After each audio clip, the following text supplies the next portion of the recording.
Boy Deadma. Types of players, players who love to win and players who hate to lose. Which one are you?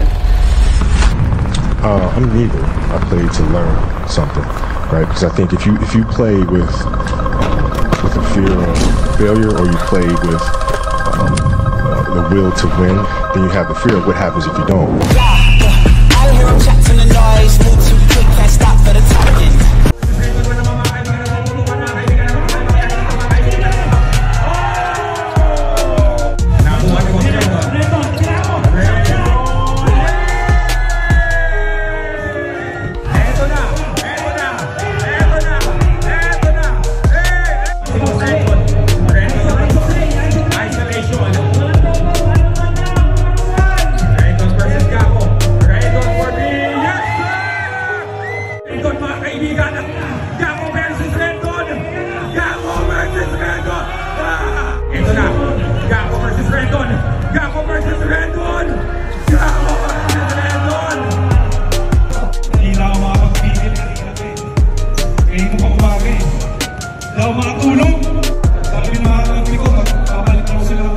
Walang hiya. Kita nyo mga kadedma, intro pa lang, pang international na. Malalaman natin at makikita kung paano magbangayan ang isang Gakko the Gecko versus Ampao na Rendon. Hapyaw pa lamang ang unang nakita ninyo sa aking highlights video mga kadedma. So please watch and learn. Haha. Dahil pag sinasabi, simulan natin! Let's go! Boss Dave, bakit nanlilit kayo Bakit nanlilit? Makikita natin sa kabilang kupunan ang grupo ni Rendon na nakulay orange. Boss Price Tag, Boss Dale, Mark Heras at si Boss GK na kilala. Oo nga pala, at nai-highlight pa dito si Wamos na nanonood at kanyang nilaro-laro ang kanyang suso. Diyos ko.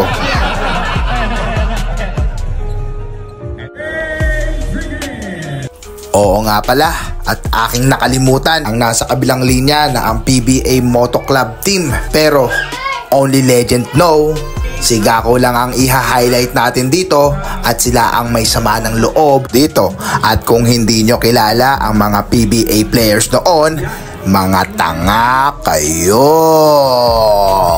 At kung isa ka sa mga tangang nagtataka kung bakit ganito ang aking boses, ikaw kaya ang magkasikbon mga kadedma. Masarap ba? Di ba hindi? Oh my God! Wow!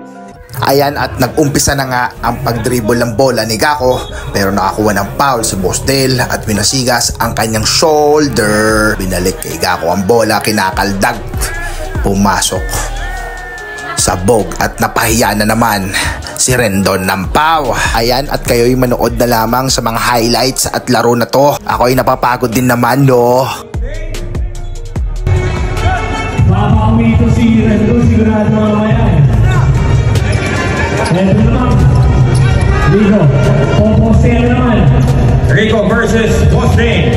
Ito na, Gakko versus Rendon. Gakko versus Rendon, mga kaibigan. Gakko versus Rendon.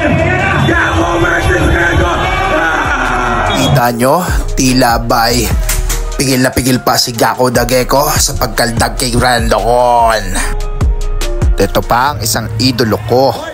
Tila ba'y winasigas si Boss Dale ni Rico Marhopper. Pero ito talaga ang nakakasatisfy tignan, ang bangayan ni Gakko at ni Rendon. Pero di mawari at pinaghandaan pala ni Rendon ito at nakashoot pang tangat para makapagyabang. At ating makikita na lamang ng orange team. Dito ang puso't diwa ko'y nagigising dahil sa pagkaldag ni Gakko the Gecko kay Ampao na Rendon. At dito nga no, dahil sa higpit ng depensa ni Gakko the Gecko, hindi makapasok sa loob ang pulpol kaya tumira palabas. Tsambalero kang kupal ka. At dahil professional basketball player si Gakko, agad na't pinatahimik ang nagyayabang na Rendon. Naman pa rin ang motivated ng isa. Hoy, foul ball on Gakko. Kaya hindi ako makatulog. Kasi ang kinakatakot ko, baka manalo kami. Pag nanalo kasi kami pressure eh. Di ba? Gano'n ka importante matalo yung mga PBA players yan? sakto lang. Alam naman ang taon. Alam naman nila. Kupal. Habang naririnig ko kung anong mga pinagsasabi ng kupal na to, hindi ko talaga mapigilang komento. Ay nako. Para makahabol. Pag tinuloy-tuloy ko kasi yan, baka hindi kayanin ng score. Sa ngayon ay hindi ko na talaga kayang panoorin ang kayabangan nito ni Rendon.